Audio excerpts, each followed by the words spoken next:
Bonsoir. Bonsoir. Ils ont leur logo, leur slogan, leur sponsor, mais ce qu'ils vendent n'a rien à voir avec une nouvelle marque de lessive ou de savon.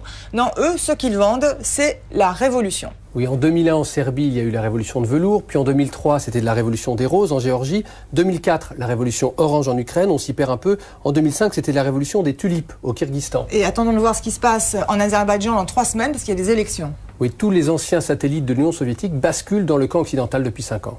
Alors derrière tout ça, vous le savez, il y a des Américains, ce sont des professionnels, des experts des révolutions de velours, on pourrait les appeler les démocratiseurs. Ils ont formé des jeunes opposants au régime en place qui sont désormais rompus aux techniques les plus modernes, marketing compris. Est-ce qu'on peut faire le portrait de ces exportateurs de démocratie dans les pays de l'Est? Ils sont jeunes, ils ont tous 30 ans, ils ont tous fait des études de sciences politiques, ils ont tous été formés dans des universités américaines et ensuite ils ont tous la volonté de se débarrasser d'un pouvoir corrompu ou semi-autoritaire qui est issu de l'ex-URSS. Les slogans, les symboles, les fleurs offertes aux forces de l'ordre, le choix d'une couleur, tout est conforme aux méthodes mises au point avant en Serbie, en Géorgie et en Ukraine. Les dictateurs doivent savoir que leur heure a sonné. Les États-Unis font tomber des dictatures et alors, c'est pas de l'ingérence. On vit à l'heure des droits de l'homme, de la démocratie, c'est comme ça. Alors ce qui est un petit peu étonnant quand on voit ton sujet, c'est que apparemment ils parlent très facilement, ces révolutionnaires, ils se cachent pas. Oui, c'est-à-dire qu'en fait, je pense surtout de les avoir filmés sur 5 ou 6 mois. Fait que du coup, au début, ils étaient un petit peu méfiants. Et puis finalement, c'était eux qui nous appelaient pour filmer des choses qu'on pensait à la base pas possible. C'est-à-dire même des préparations éventuelles d'autres révolutions dans d'autres pays. Manon Loiseau a enquêté plusieurs mois au plus près de ces artisans de ce nouveau programme Made in USA, ou comment les États-Unis tentent de faire main basse sur les anciennes républiques d'Union soviétique. Voici un film exceptionnel, États-Unis à la conquête de l'Est, de Manon Loiseau et Miloš Krivokapić. Serbie, octobre 2001, après 12 ans d'un règne sans partage, Slobodan Milošević est renversé par une révolution de velours. Géorgie, novembre 2003, Eduard Shevardnadze est chassé par la révolution des roses.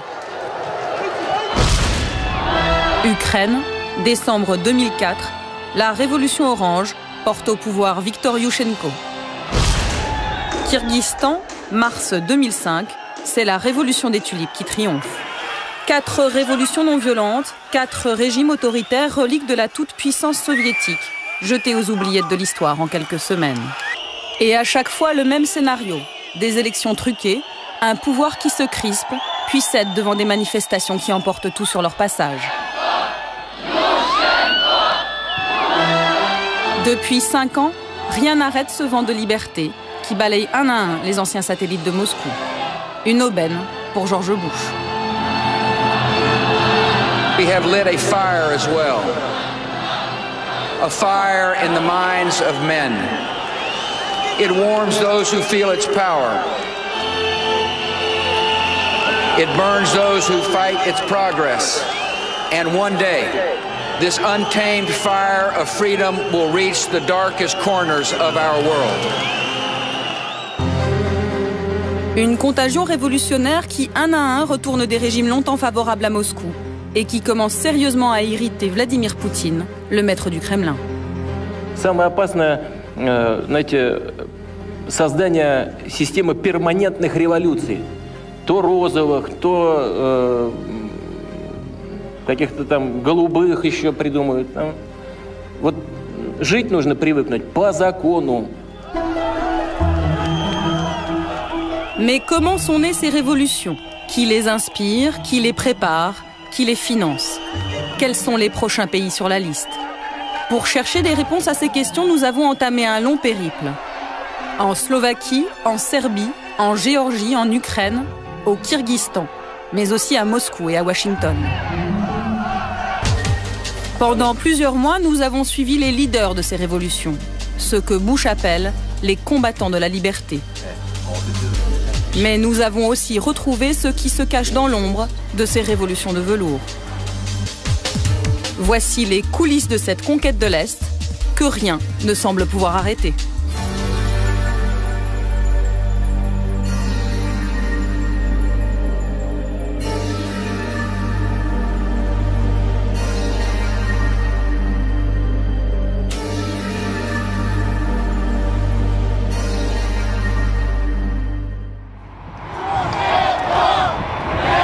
Bratislava, février 2005. Nous sommes à quelques heures du sommet Bush-Poutine. C'est le premier face-à-face entre les deux hommes depuis que la révolution orange a fait basculer l'Ukraine dans le camp américain. Officiellement, c'est le sommet de la réconciliation entre Moscou et Washington. Mais dans un salon discret de l'hôtel Marriott, c'est une toute autre partition qui se joue. Ce soir, la délégation américaine donne un cocktail très privé. Conseillers politiques, hommes d'affaires, lobbyistes. Dans ce salon, que des proches de George Bush, triés sur le volet. Et dans un coin de la salle, les stars de la soirée. Tous les leaders des révolutions de couleur qui ont balayé à l'Est les régimes favorables à Moscou. C'est George Bush qui les a invités personnellement pour les remercier. Je voulais vous remercier d'être tous venus ici. Ce qui nous rassemble, c'est notre cause commune, la liberté. C'est important que nous puissions nous parler entre Serbes, Ukrainiens et Géorgiens, et aussi avec nos amis biélorusses. Autour de la table, 3 vétérans de cette nouvelle internationale révolutionnaire. Ivan Marovic, 33 ans, leader du mouvement étudiant serbe Otpor, qui a fait tomber Milosevic. Giga Bokeria, 34 ans, leader du mouvement étudiant géorgien Khmara, qui a renversé Edouard Shevardnadze. Vladislav Kaskiv, 32 ans, ukrainien, leader de la révolution orange. Autour de la table, on fait des projets. Tu sais, on m'a demandé d'aller voir ce qu'on peut faire à Cuba. T'as besoin d'un visa pour aller à Cuba, toi? Eh bien, pas nous. Pas nous.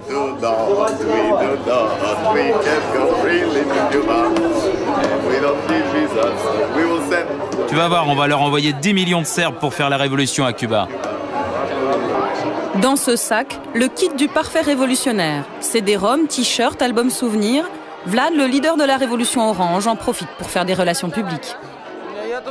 Venez, j'ai repéré quelqu'un d'important là-bas. Tout le monde veut ramener un souvenir de la révolution et saluer les héros. Particulièrement Paige Reef, un conseiller de la Maison-Blanche pour les pays de l'Est. Ces révolutions, c'est une vague. Qu'il s'appelle Poutine ou Loukachenko, le président biélorusse, eh bien cette vague, c'est comme un tsunami qui va les repousser aux oubliettes de l'histoire. Dernière photo souvenir avant l'arrivée du président américain. Demain, ils auront tous le privilège d'un entretien privé.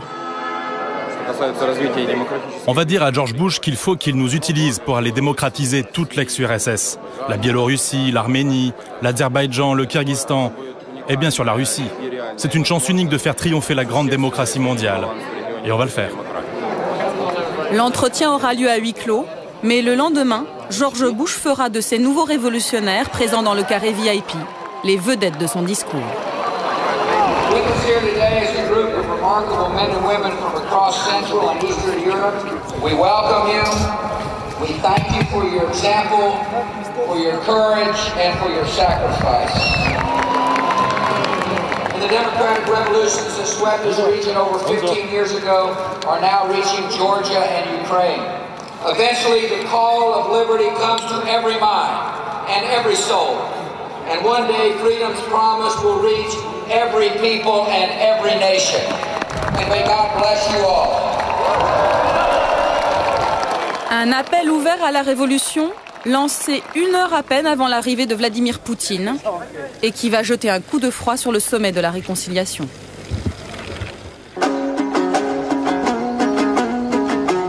Dix jours plus tard, notre enquête nous conduit à 6000 km de Bratislava, au Kyrgyzstan.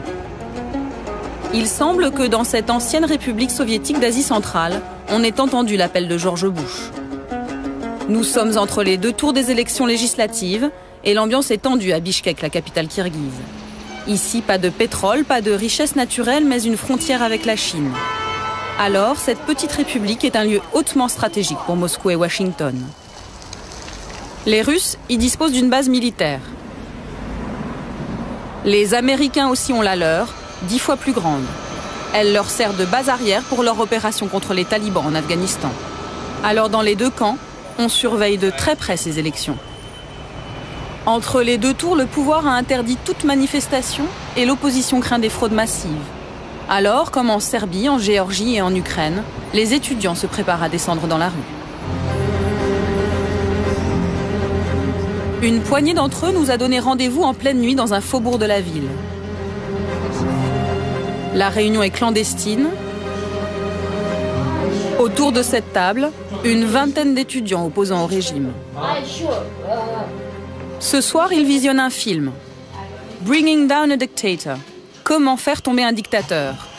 Un film culte qui raconte l'histoire du mouvement serbe et qui a inspiré toutes les révolutions qui ont suivi. Un film produit par un Américain. Là, c'est les jeunes Serbes du mouvement étudiant d'Otpor qui montent à Belgrade faire la révolution. Regardez, il y a des centaines de personnes qui les acclament sur les routes, c'est incroyable.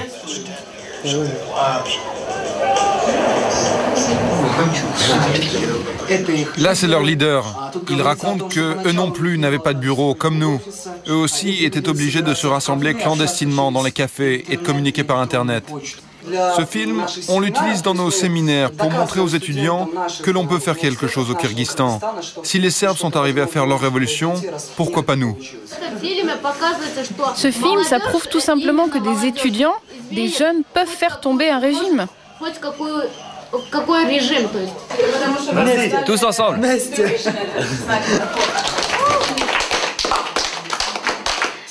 Serbie, Géorgie, Ukraine, Kyrgyzstan, hurrah!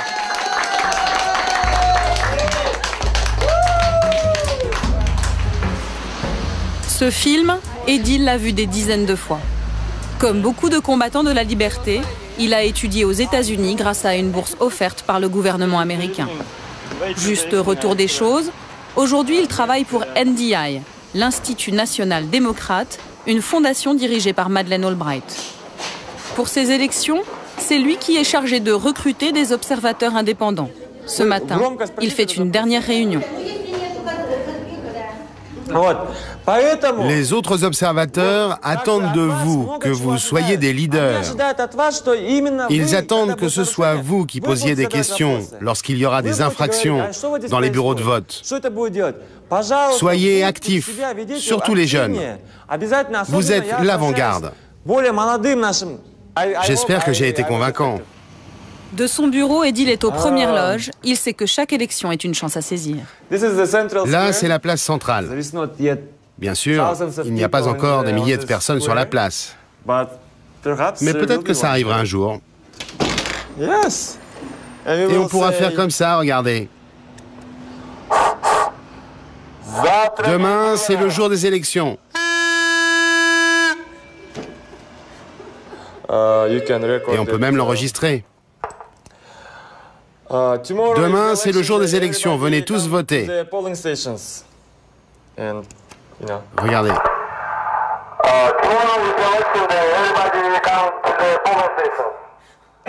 Regardez. J'ai même l'écharpe orange qui vient d'Ukraine. J'ai passé 1 mois et demi en Ukraine. C'est l'Institut national démocrate qui a envoyé Edil observer 1 mois et demi les coulisses de la révolution orange. Ça, c'est le fameux imperméable de la révolution orange. Je me souviens, c'était tard. La nuit, sur la place centrale, il faisait froid, il y avait de la neige, et il y avait des milliers de personnes qui portaient ces imperméables.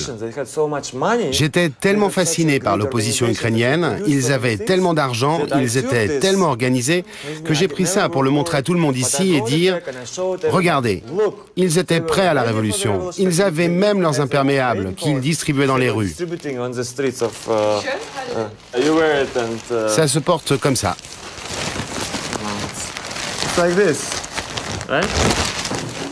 Cette logistique, ces moyens financiers illimités sont bien sûr essentiellement américains. Près de 60 millions de dollars ont été dépensés l'année des élections en Ukraine. Au Kyrgyzstan, les dollars pleuvent aussi. 50 millions pour la location de la base militaire et 50 millions pour aider les associations favorables à la démocratie. Celle d'Edil touche 110 000 dollars pour surveiller le bon déroulement des élections.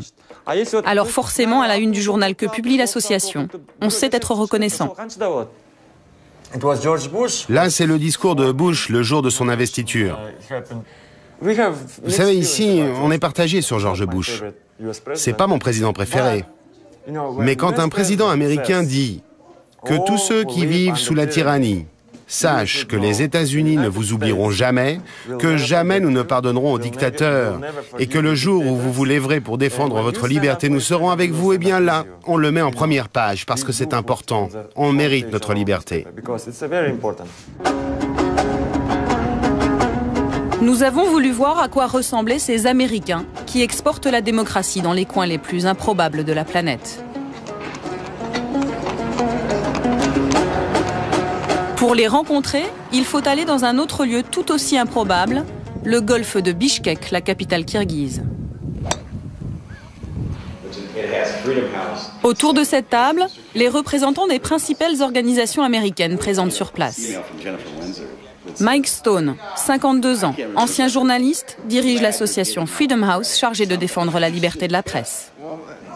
Brian Campbell, 48 ans, 15 ans de Kyrgyzstan, dirige le bureau de USAID, spécialiste dans l'aide au développement.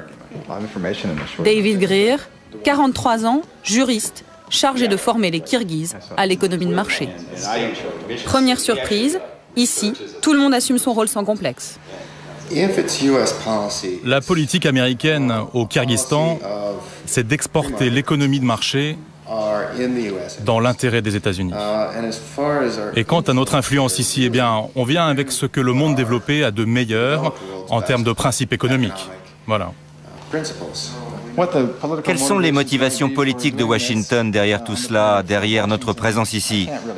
Je ne sais pas, mais je n'ai aucun problème avec ce que l'on fait ici, car je suis persuadé que c'est pour le bien des gens et que si ça marche, ça rendra le monde un peu meilleur. Moi, je ne crois pas que l'impérialisme soit une mauvaise chose, si cela veut dire des élections libres, une justice indépendante et des médias libres. C'est exactement ce qu'on est en train de faire ici et c'est très bien. Et franchement, je me fiche de ce que Poutine peut en penser, car lui, il était à la tête du KGB. Donc on connaît par cœur ses réactions et ça n'a aucune importance. Voilà, c'est tout.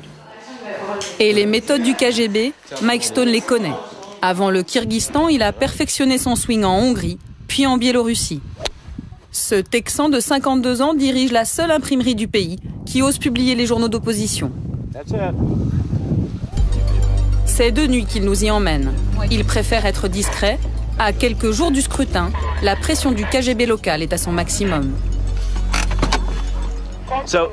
Alors Ruslan, c'est où? Ils sont par là-bas. Il est 3 h du matin. Les ouvriers de l'imprimerie ont repéré une voiture stationnée tout près. Ce soir, la police secrète est de sortie, mais pas tout à fait sur le coup. Alors Mike, il n'y a personne? Si, ils dorment dans la voiture. C'est pas vraiment du bon espionnage. Ah non, ça c'est clair. Je vais rester ici jusqu'à ce que chaque exemplaire sorte de mon imprimerie.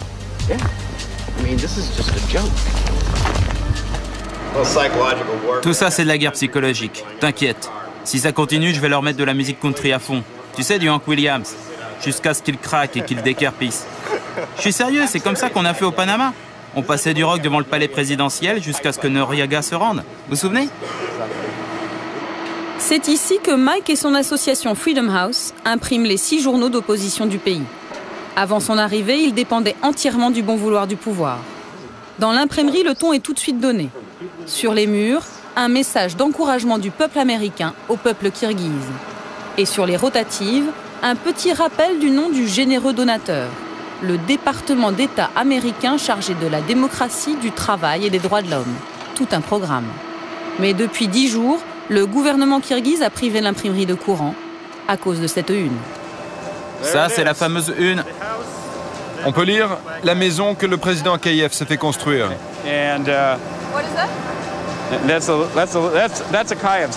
Là, c'est sa maison, ou plutôt son palace.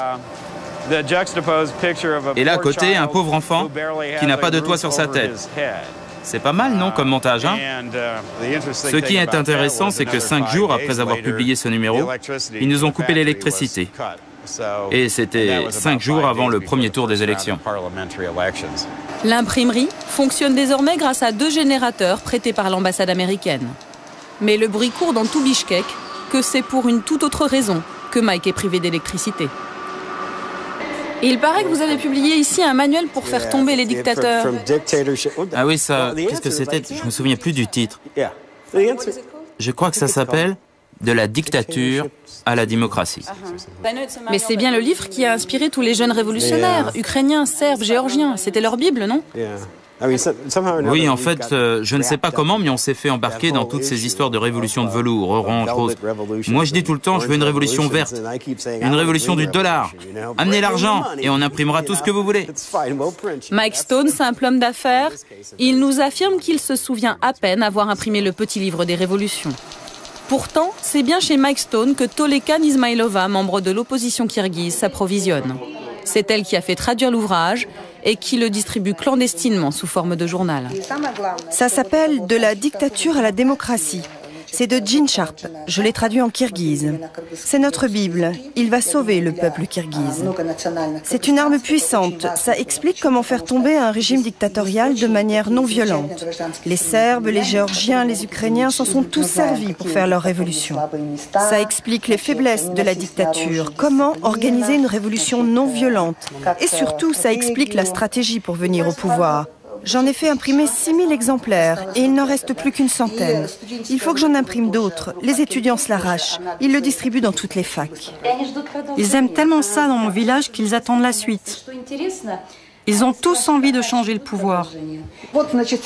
J'ai envoyé des milliers de copies dans tout le pays. Dans le nord, on a des militants qui le distribuent.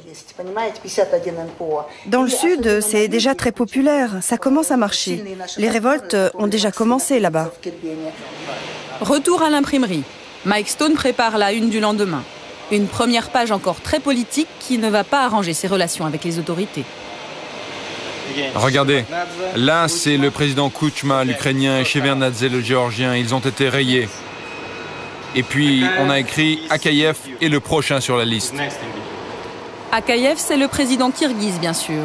Élu la première fois il y a 15 ans, à plus de 95% des voix.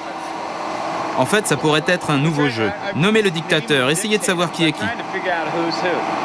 Là, Loukachenko, Poutine, et là, c'est qui? Visiblement, Mike Stone n'a peur de rien, sans doute parce qu'il peut compter sur le soutien indéfectible de son patron, le sénateur républicain John McCain, un proche de George Bush. Nous sommes allés le rencontrer au Sénat américain à Washington. C'est lui qui dirige depuis plus de 10 ans le puissant IRI, l'Institut international républicain chargé d'exporter la démocratie dans le monde. C'est son institut qui finance en partie l'imprimerie de Mike Stone et le sénateur n'y voit aucune ingérence dans les affaires kirghizes. Je ne crois pas qu'apprendre aux gens ce qu'est la démocratie, c'est vouloir renverser un gouvernement.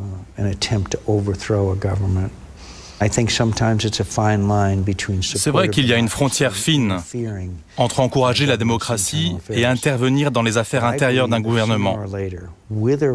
Mais je suis persuadé que même sans l'aide des fondations américaines, il y aurait eu un jour des révolutions en Ukraine, en Géorgie, au Liban.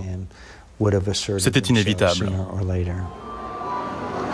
Cette ligne étroite qui sépare le soutien au mouvement démocratique de l'ingérence dans les affaires d'un pays indépendant, le sénateur McCain va la franchir allègrement devant notre caméra.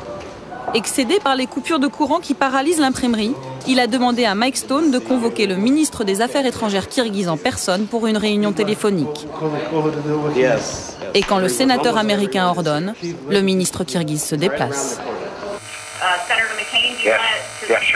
Good morning from Washington, good afternoon in London, Prague, and Moscow, Beijing, and Baghdad, and good evening in Bishkek.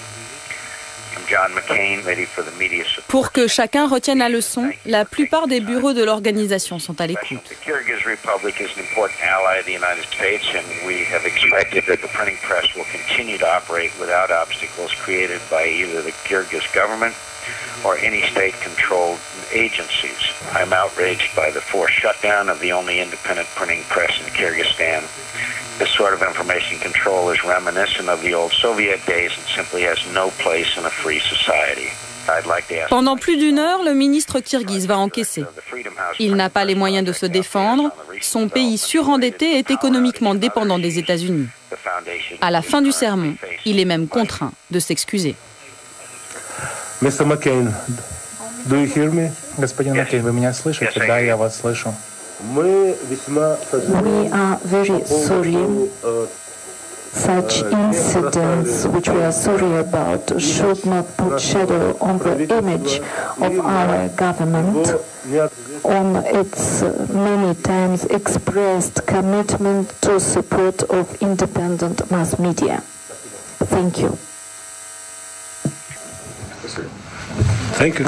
Unless, the society Si une société n'est pas assez mûre pour la démocratie, il est contre-productif d'essayer d'imposer cette démocratie.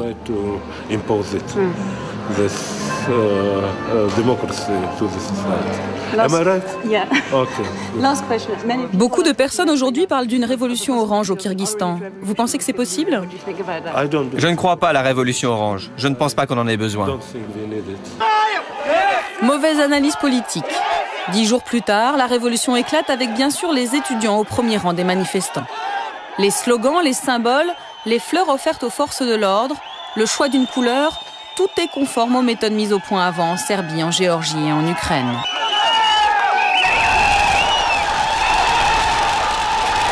En 2 heures, le pouvoir est balayé, le palais présidentiel est pris d'assaut. Et le régime du président Akayev, qui régnait en maître depuis 15 ans, s'effondre.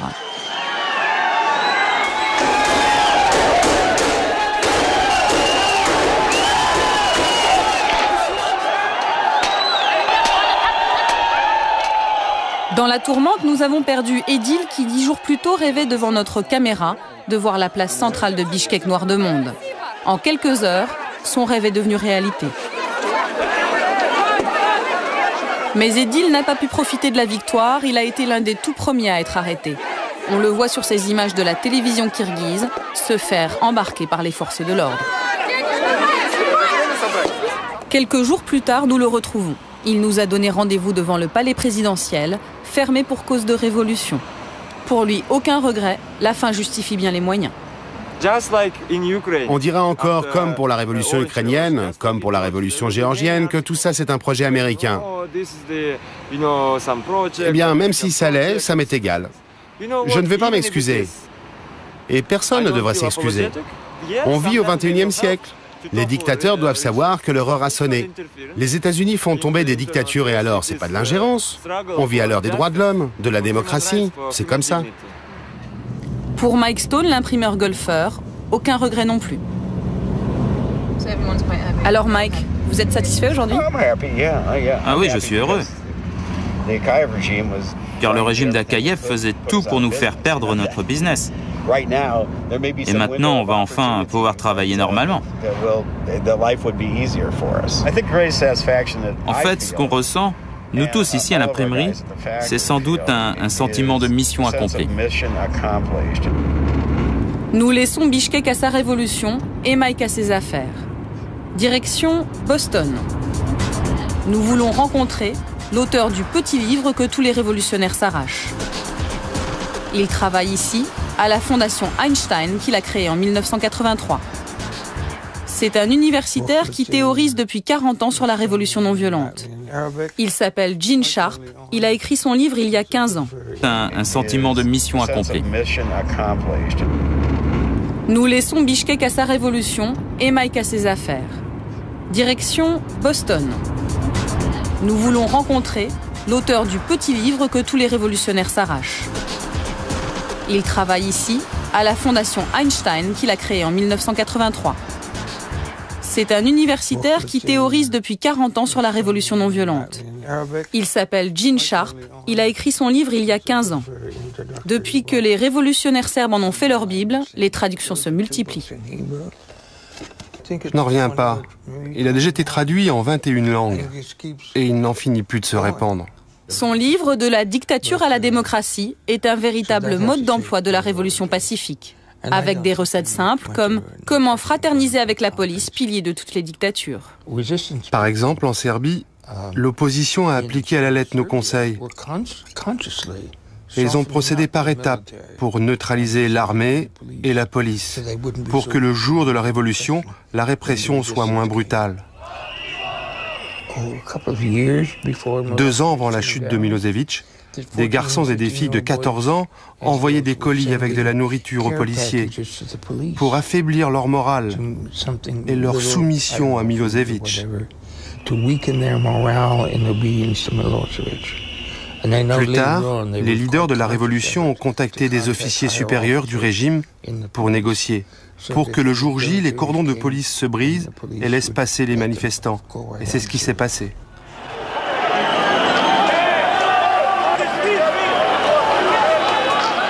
Mais l'homme de l'ombre, celui qui, depuis la révolution serbe, répand livre en main les bons conseils de Gene Sharp sur le terrain, n'a rien d'un universitaire. C'est un ancien militaire que nous cherchons à joindre depuis 4 mois. Il s'appelle Bob Elvie, parle rarement aux journalistes, mais nous a promis d'être là aujourd'hui. Vous travaillez avec Robert Elvie, non? Oui. Il est là? Oui, il est là. Regardez, c'est lui, Bob Elvie. Bob Elvie a passé 30 ans dans l'armée américaine comme officier d'infanterie. Il a participé à la formation de l'opposition birmane, alors il sait exactement comment affaiblir une armée et désorganiser un pouvoir. Il faut s'attaquer aux piliers du pouvoir, l'armée, l'administration. Il faut leur faire quitter le camp du régime autoritaire et les amener dans votre propre camp. Il ne s'agit pas de les détruire, mais de les retourner, de leur faire comprendre qu'il y a une place pour eux demain dans un gouvernement démocratique. C'est l'institut du sénateur républicain McCain, celui qui finance l'imprimerie de Mike Stone à Bishkek, celui qui sermonne le ministre kirghize, qui 2 mois avant la chute de Milosevic a demandé à Bob Elvie d'aller dispenser ses conseils aux jeunes Serbes. Nous sommes allés à Belgrade retrouver Srdja Popovic, un des tout premiers à avoir suivi le stage de Bob Elvie. Ce leader de la révolution serbe dirige aujourd'hui un café branché de Belgrade. On a rencontré Bob Elvie en avril 2000. On était déjà une vraie force d'opposition au régime, mais son expérience nous a beaucoup aidés, ça a été décisif. Ce qu'il nous a appris, c'est qu'il faut sélectionner des personnes dans le système, comme par exemple la police, puis leur envoyer constamment le message que nous sommes tous des victimes, eux comme nous. Eux, ils sont des victimes parce que ce n'est pas le rôle de la police d'arrêter des gamins de 13 ans. L'une des premières choses qu'on a appris, c'est d'être visible le plus possible. Il faut choisir un symbole. Nous, c'était le point fermé. En Ukraine, c'était la couleur orange. Ça, c'est l'outil de communication. Ensuite, on passe à l'action publique, aux manifestations. Comme ça, on mobilise les masses parce qu'il faut beaucoup de monde pour gagner une bataille. Une méthode redoutablement efficace. 3 mois après le stage organisé par Bob Elvie, le régime de Milosevic tombe. Depuis, les Serbes sont devenus les VRP de la méthode Elvie. Ils exportent leur savoir-faire partout où on rêve de révolution. Ce sont eux qui ont aidé les Géorgiens à chasser Edouard Shevardnadze du pouvoir. Ce sont eux qui ont aidé à préparer la révolution orange. La méthode est toujours la même. 2 mois avant les élections, des stages discrets sont organisés pour former des leaders étudiants. Nous sommes allés en Ukraine où nous avons retrouvé des images d'un de ces stages. Nous sommes 2 mois avant la révolution orange. Les élèves sont ukrainiens et rêvent de révolution. Les professeurs sont serbes et ont déjà mené à bien la leur. Il faut que vous sachiez que vous n'êtes pas seul, que beaucoup de gens veulent vous aider à l'extérieur, qu'ils connaissent votre douleur, qu'ils vont tout faire pour que vous viviez un jour dans un pays démocratique, dans une Ukraine libre. On leur a appris comment créer leur organisation, comment faire de leur mouvement une véritable marque, comment créer des logos, comment faire passer des messages, comment recruter du monde, mobiliser les gens autour de leur cause et bien sûr comment trouver de l'argent. Autres intervenants pendant ces stages, les représentants des organisations américaines. Ce sont eux qui payent les Serbes pour intervenir ici. Ceux-là appartiennent à la fondation du sénateur McCain et à Freedom House. Le pouvoir est convaincu qu'il va encore s'en sortir en trichant. Que personne ne les regarde. Il faut que l'on change cela. Qu'ils sachent qu'on les observe. Vous avez tous déjà vu Spider-Man, Batman ou Superman. Bon, à chaque fois, il y a un personnage que personne ne voit, qui contrôle la ville qui observe tout, qui est partout. Eh bien, c'est exactement ce qu'on doit faire. Être partout et terroriser le pouvoir. 10 jours après ce premier séminaire, les meilleurs éléments sont en Crimée pour un stage plus pratique. C'est ici que les formateurs serbes mettent la dernière touche à la véritable petite armée chargée de mobiliser les électeurs ukrainiens. Nous ne sommes plus qu'à 1 mois et demi des élections. Ce stage est financé par Freedom House, la même organisation qui finance l'imprimerie du Kyrgyzstan. Nous décidons donc d'aller à New York au siège de Freedom House. C'est Adrian Karatnitsky qui, au sein de l'association, est chargé du dossier ukrainien. En passant dans le couloir avant d'arriver dans son bureau, il en profite pour nous donner un petit cours de démocratie. Les pays libres sont en vert. L'Ukraine et la Géorgie sont encore en jaune, c'est-à-dire semi-libres. Car cette carte date de l'année passée, juste avant la révolution orange. Et puis, ils n'ont pas encore consolidé leurs institutions. Et en bleu, ce sont les pays cibles, les pays qui ne sont pas libres. C'est la Russie, la Chine, l'Iran, l'Arabie Saoudite, etc. Pour les Ukrainiens, on a donné une petite bourse de 30 000 $ pour qu'ils puissent rassembler des centaines d'activistes dans le sud de l'Ukraine, en Crimée. Ils ont été entraînés à l'action civique et à surveiller les élections.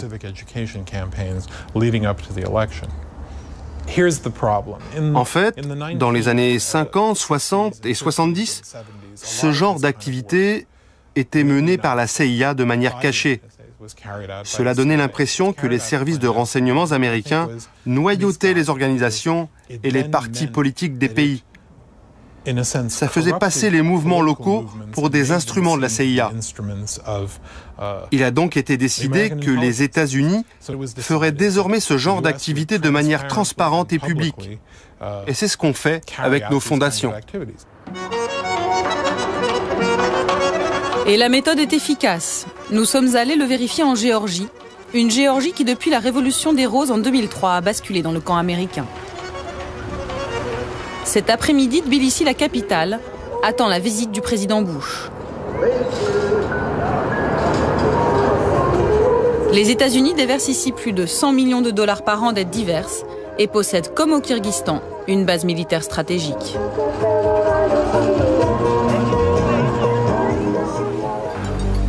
Ici, c'est cet homme, George Soros, le multimilliardaire américain proche du Parti démocrate, qui a aidé les leaders de la Révolution des Roses grâce à sa fondation, Open Society. Kahal Omaya était à l'époque le représentant géorgien de la fondation de George Soros. Depuis, il est devenu ministre de l'Éducation nationale. On a joué un rôle important pendant les élections. L'un de nos programmes, par exemple, c'était d'inciter les gens à aller voter. On a financé toute une série de concerts de rock, distribué des tracts, diffusé de la publicité à la télévision, etc., etc. Tout cela nous a coûté à peu près 300 000 $.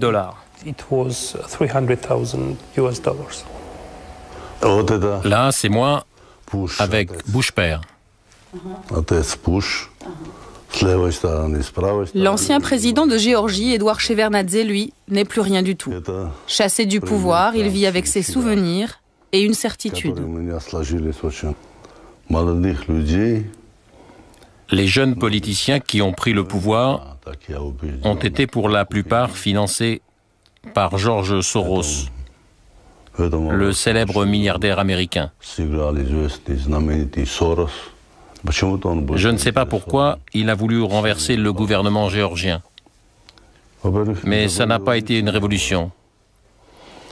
C'était un coup d'État.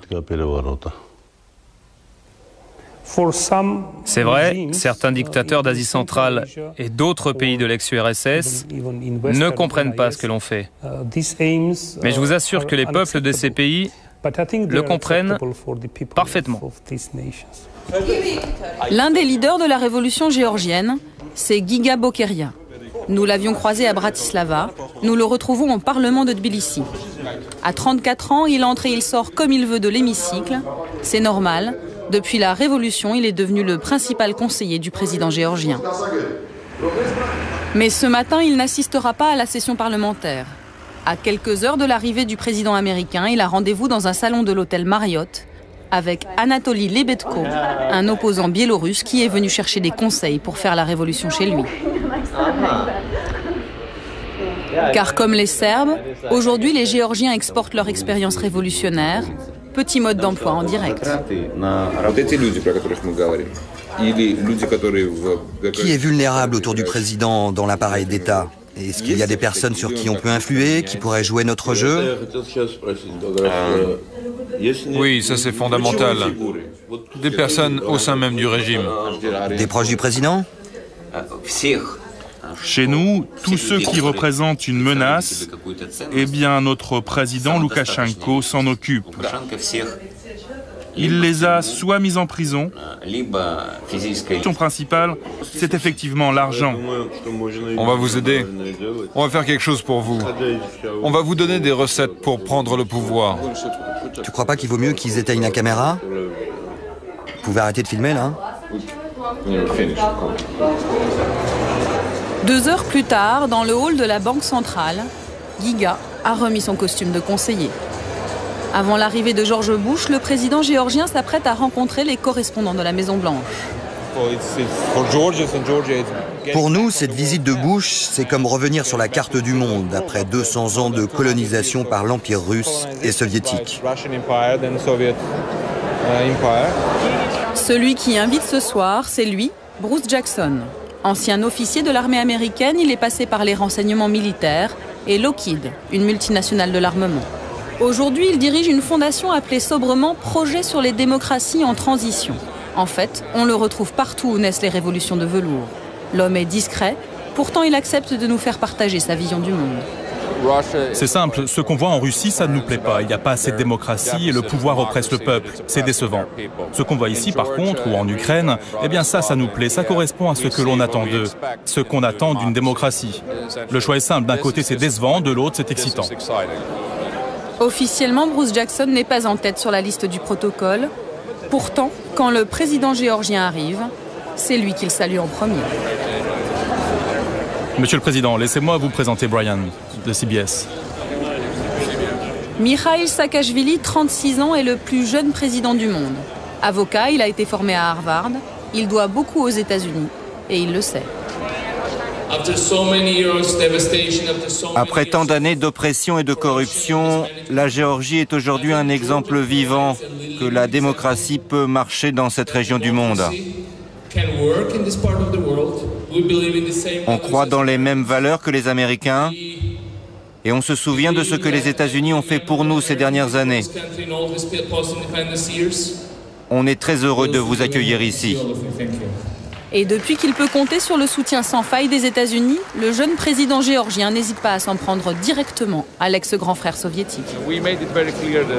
C'est clair qu'il faut que les bases russes quittent la Géorgie. On veut le faire de manière civilisée, on ne veut pas les pousser dehors. Mais regardez donc les Syriens, ils ont bien quitté le Liban en 3 semaines alors qu'ils avaient 4 fois plus d'hommes que les Russes ici. Tout le monde doit comprendre aujourd'hui qu'il n'y aura plus jamais d'empire soviétique. À quelques pas du président géorgien, Bruce Jackson est très attentif. J'ai dit quelque chose qu'il ne fallait pas? Non, continuez, Monsieur le Président, tout va bien. Allez, c'est bon, laissez le président un peu tranquille, il n'a même pas pu boire un verre de vin. On vous présente souvent comme l'homme de l'ombre de ces révolutions. Oui, je sais, et ça m'attriste que la presse française écrive ce genre de choses. Ce n'est pas ce que je fais. Vous savez, il y a plein de gens du gouvernement ici, beaucoup plus intéressants à voir que moi. Fin de l'interview. Bruce Jackson s'éclipse discrètement avec Giga. Nous lui arrachons tout de même la promesse de nous recevoir au siège de sa fondation à Washington. Au centre de Tbilissi, l'ambiance monte. L'arrivée de George Bush est annoncée dans 1 heure et plus de 200 000 personnes se sont rassemblées sur l'ancienne place Lénine, rebaptisée Place de la Liberté. Anatoly Lebedko, le Biélorusse, continue sa tournée des sponsors. Nous le retrouvons dans les bureaux de l'IRI, la fondation du sénateur McCain. Au mur, un t-shirt imprimé par la Fondation et qui annonce toutes les dates de la grande tournée des révolutions, avec celles déjà faites et les autres marquées TBD, To Be Done, en français, celles à faire.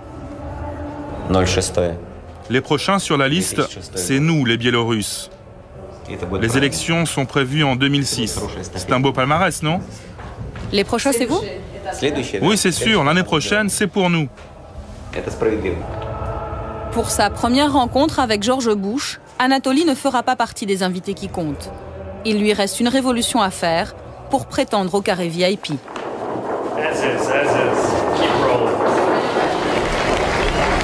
Il est 15h. George Bush prend la parole pour marteler le même message, toujours et encore. As free nations, the United States and Georgia have great responsibilities, and together we will do our duty. By extending liberty to millions who have not known it, we will advance the cause of freedom. Chez moi, c'est une petite Union soviétique et on doit absolument rejoindre le monde civilisé. Et vous pensez que George Bush peut vous aider? Je crois que c'est au peuple biélorusse de décider de son destin, mais c'est clair que vu notre situation, on a besoin de l'aide internationale. C'est essentiel pour nous. C'est une question de survie.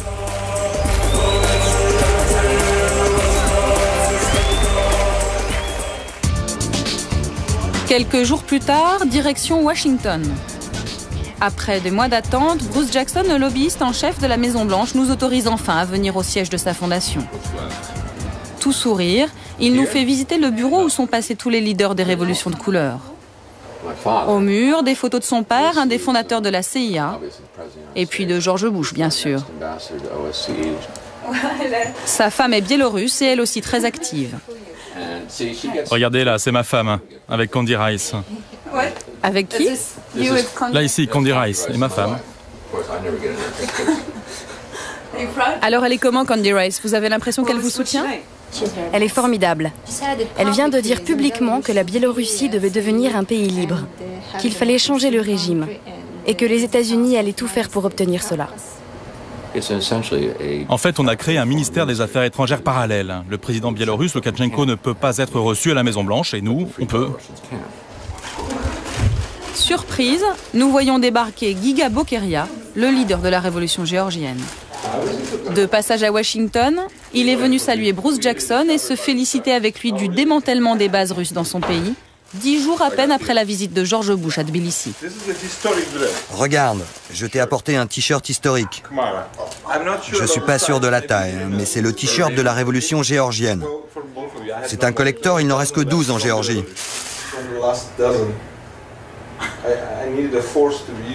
Le rendez-vous ici se passe très bien. Tu sais, ils sont très contents de toi ici. Tu fais du très bon travail. C'est bien.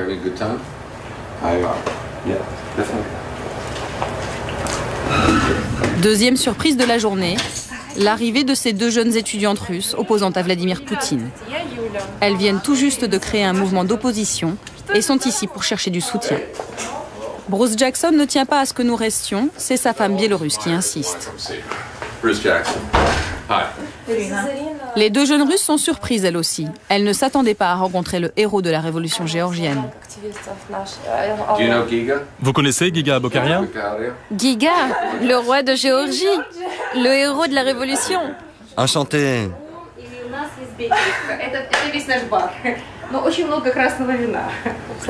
Si les Ukrainiens ont réussi à se sortir de là, alors pourquoi pas nous?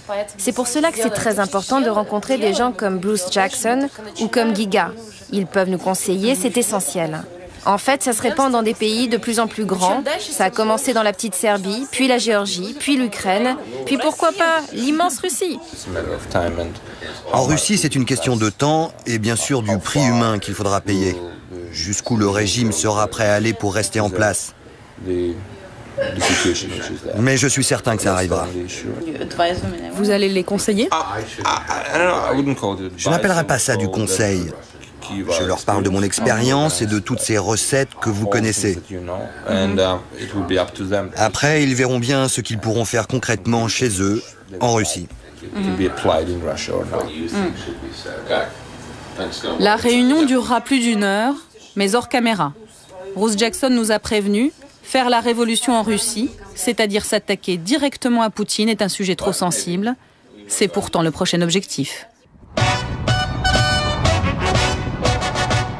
3 jours plus tard, nous décidons d'aller à Moscou retrouver Yulia, l'une de nos étudiantes russes. Depuis que les révolutions s'enchaînent à l'Est, l'ambiance s'est durcie et la police traque le moindre mouvement de contestation. Yulia a installé les bureaux de son tout jeune mouvement ici, au rez-de-chaussée de cette maison du centre de Moscou. Je vais vous montrer la salle de réunion où tous les mouvements de jeunes contre Poutine se rassemblent. L'endroit ressemble à beaucoup de ceux que nous avons vus au cours de notre enquête. Les mêmes bureaux minuscules, les mêmes slogans au mur. Difficile d'imaginer que d'ici peut partir une révolution.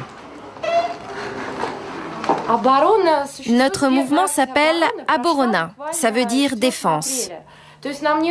On est tout jeune, ça ne fait que 2 mois qu'on a fait notre première manif.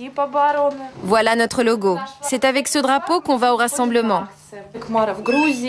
C'est le même que les Serbes, les Géorgiens. On l'a pris comme symbole de lutte commune. Nous, notre objectif principal, c'est lui, Poutine. On en a marre de lui, marre de ce régime policier qu'il a instauré en Russie.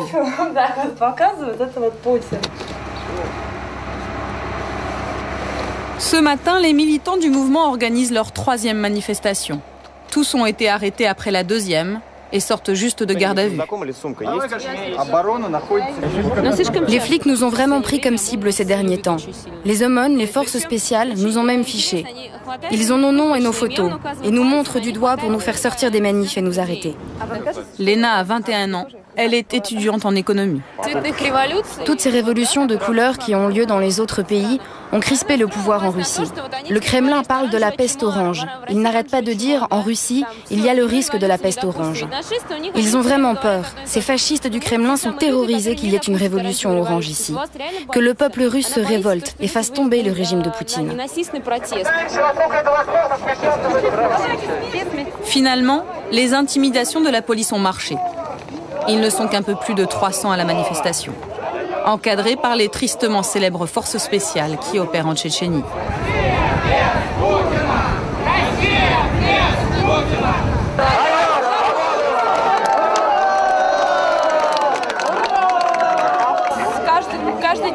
Il n'y a pas beaucoup de monde, mais tous les jours, 2 ou 3 personnes veulent rejoindre le mouvement.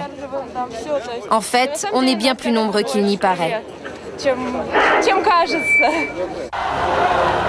La réponse de Vladimir Poutine aux menaces de révolution, la voici. Ils s'appellent les Nashis, ce sont les jeunesses poutiniennes, un mouvement très encadré par le pouvoir russe et créé juste après la révolution orange. À chacune de leurs manifestations, ils sont des dizaines de milliers à faire front contre ce qu'ils appellent le virus révolutionnaire.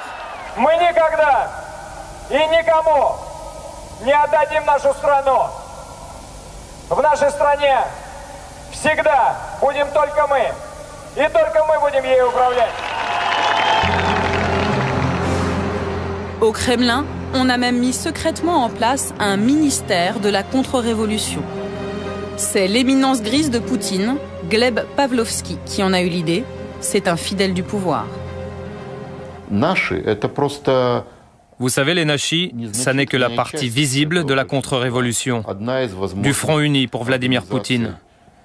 Si on nous y pousse, on pourra activer toutes les armes de ce front, et elles sont redoutables.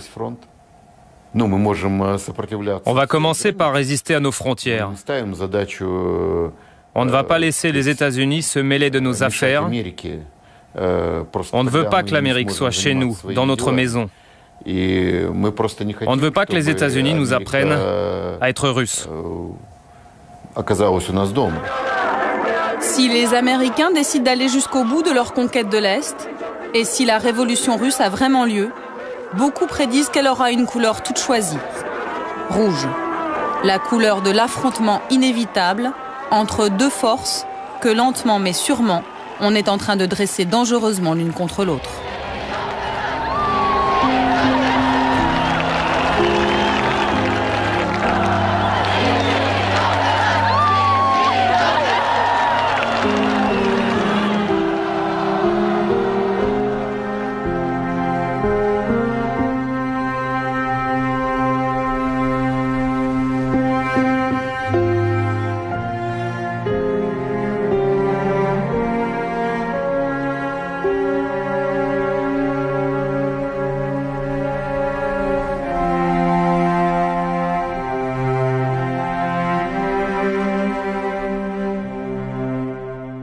L'agenda des 3 prochains pays qui vont tomber, normalement, si c'est une science infaillible, la révolution libérale, ça serait quoi?